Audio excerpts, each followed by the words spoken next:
नारायण। आज इस वीडियो के माध्यम से कुछ बहुत महत्वपूर्ण, धैर्य से सुन सकें तो अवश्य सुनिए। सूर्य नारायण, यज्ञ नारायण, वेद नारायण ऐसा कहा जाता है सनातन धर्म में, क्योंकि सूर्य, यज्ञ, वेद आदि में विद्यमान है श्री नारायण का विशेष तेज। सनातन धर्म में तो एक सन्यासी को भी नारायण रूप समझकर उन्हें नारायण नाम से ही संबोधित कर दिया जाता है। इसी तरह सत्य भाषण की महिमा समझते हुए ऋषियों, मुनियों, संतों, वेदों, देवों ने सत्य को भी कहा है सत्य नारायण। और यह जो सत्य नारायण का व्रत किया जाता है, वास्तविकता में यह व्रत है सत्य के लिए, सत्य स्वरूप नारायण के लिए।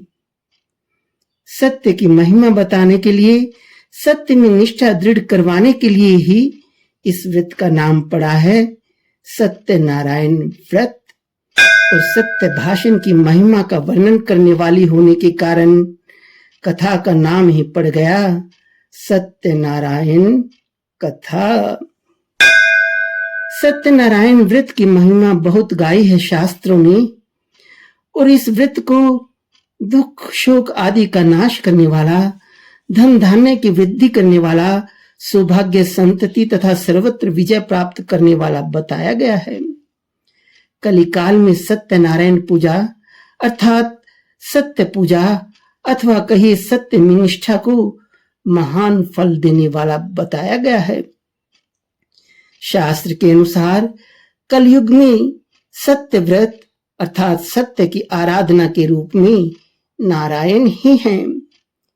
वैसे भी सत्य के बारे में शास्त्रों ने बहुत कुछ कह दिया है, जैसे सत्यमेव जयते अर्थात सत्य की ही विजय होती है। सत्य से सत्पुरुष सब कुछ प्राप्त कर लेते हैं। सत्य भवसागर से पार जाने के लिए नौका है। ऐसा बहुत कुछ कहा है शास्त्रों ने सत्य की महिमा के विषय में। अब सत्यनारायण की कथा के वास्तविक स्वरूप को भी जानना जरूरी है कि इस कथा का मूल स्तोत्र क्या है, कथा का स्वरूप क्या है, कथा कैसे करवानी है, कब करवानी है, आदि आदि। आइए जान लेते हैं इन्हीं विषयों के बारे में। श्री सत्यनारायण कथा का वर्णन स्कंद पुराण के आमंत्य खंड के अंत में है। कथा 4 भागों में है। प्रथम भाग में एक निर्धन दुखी ब्राह्मण की कथा है, जिसने ब्राह्मण का रूप धारण करके आए भगवान की प्रेरणा से सत्यनारायण व्रत का संकल्प किया, और उसके इस संकल्प मात्र से उसे समस्त दुखों से मुक्ति प्राप्त हो गई। दूसरे भाग में एक लक्कड़हारे की कथा है, जिसने जब लकड़ियां बिक जाने पर उस धन द्वारा सत्यनारायण व्रत का संकल्प लिया, तो उसे मात्र संकल्प के प्रभाव से लकड़ियों का मूल्य दुगुना मिला। और जब उसने विधि से व्रत किया तो अनेक सुखों को भोग कर अंत में सत्यपुर अर्थात मोक्ष प्राप्त किया। कथा का जो तीसरा भाग है, वही सत्यनारायण कथा का सबसे महत्वपूर्ण भाग है। और इस तीसरे भाग की कथा कुछ इस प्रकार है। एक व्यापारी वैश्य था, जिसका नाम था साधु। साधु नाम के इस व्यापारी की पतिव्रता पत्नी का नाम था लीलावती। इस दंपति के कोई संतान नहीं थी। दैवयोग से वैश्य ने सत्यनारायण व्रतनिष्ठ एक राजा रानी की प्रेरणा से संतान प्राप्ति हेतु सत्यनारायण व्रत करने का विचार किया। व्रत के विचार मात्र से वैश्य के यहाँ एक पुत्री का जन्म हुआ जिसका नाम रखा गया कलावती। वैश्य को संतान तो प्राप्त हो गई, किंतु उसने व्रत करने की जो प्रतिज्ञा की थी उसे पूरा नहीं किया। जब पत्नी ने याद दिलाई प्रतिज्ञा की तो साधु वैश्य ने पुत्री कलावती के विवाह के समय व्रत करने की बात कही। अब जब पुत्री का विवाह हो गया तब भी वह वैश्य व्रत करना भूल गया। प्रभु सत्यनारायण रुष्ट हुए और प्रभु के शाप के कारण वैश्य भारी विपत्ति में पड़ गया। वैश्य और उसके दामाद पर चोरी का मिथ्या आरोप लग गया तथा राजा ने वैश्य की सारी संपत्ति छीन ली। लीलावती और कलावती की संपत्ति को भी चोरों ने अपहरण कर लिया।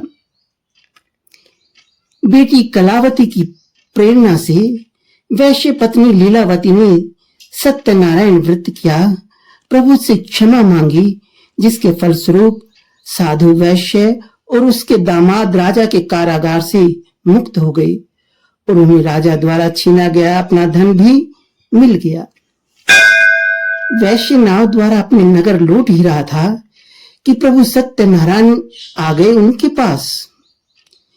किस वेश में? दंडी साधु के वेश में।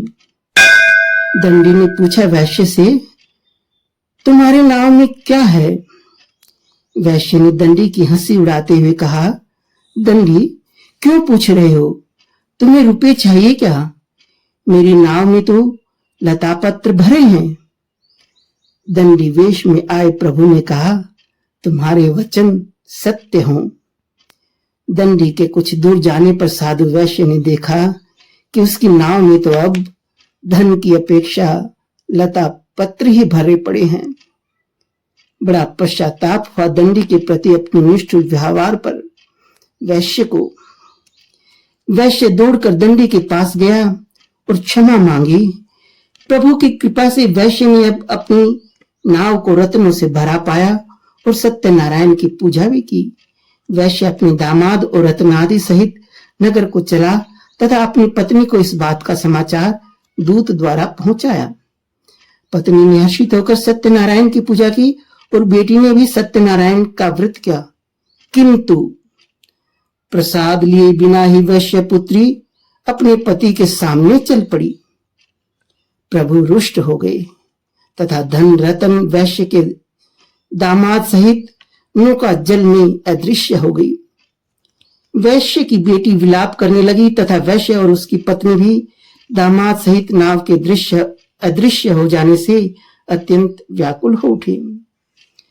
साधु वैश्य ने इस घटना को सत्यदेव की माया समझते हुए पुनः पुनः धरती पर लेटकर सत्यदेव को प्रणाम किया।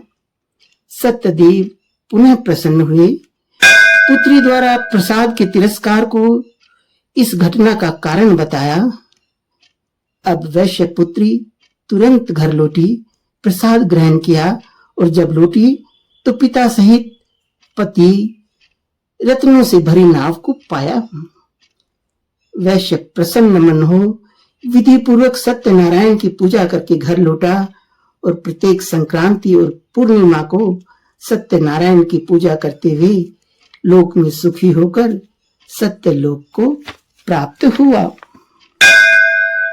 कथा के चौथे भाग में वंशध्वज नामक राजा का वर्णन है, जिसमें राजा ने वन में ग्वालों द्वारा हो रही सत्यनारायण पूजा को देखा, किंतु घमंड के कारण न वहां गया और न ही प्रणाम किया।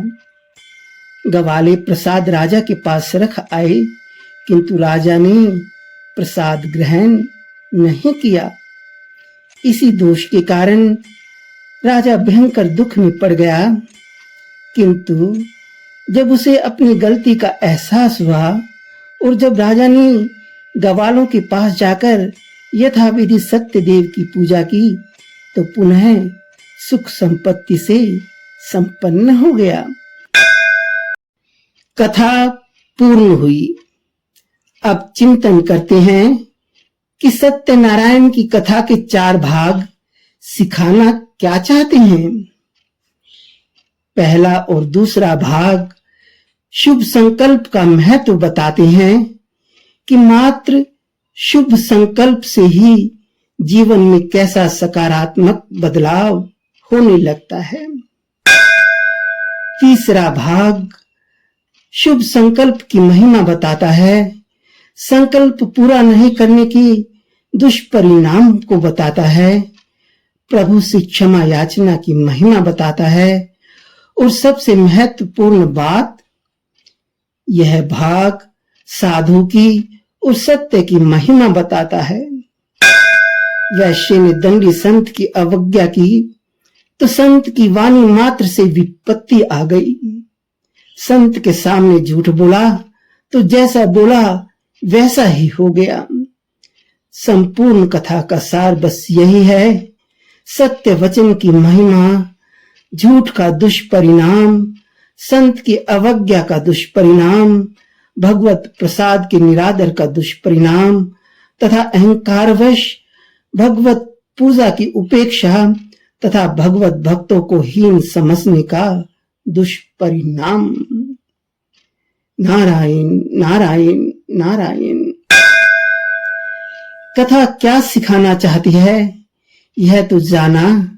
अब जानते हैं कि कथा कब करवानी चाहिए, कैसी करवानी चाहिए। स्कंद पुराण के अनुसार कथा जब श्रद्धा भक्ति हो तभी करवाई जा सकती है। संक्रांति अथवा विशेष रूप से पूर्णिमा को कथा का प्रचलन संभवतः इसीलिए है कि इन दिनों का उस कथा में वर्णन है।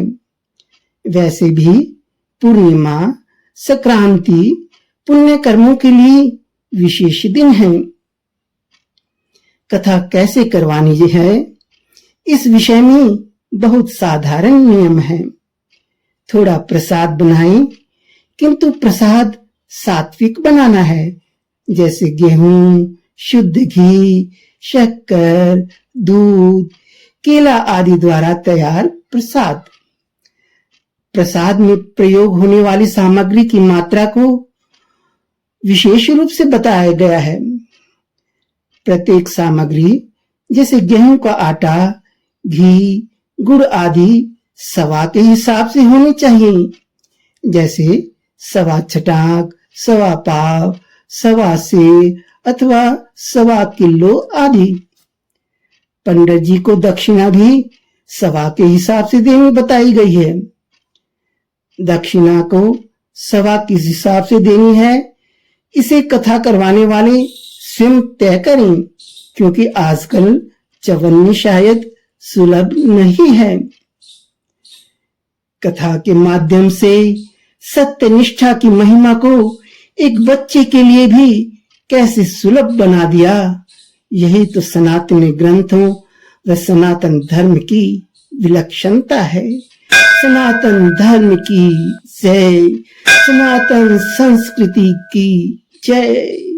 नारायण नारायण नारायण।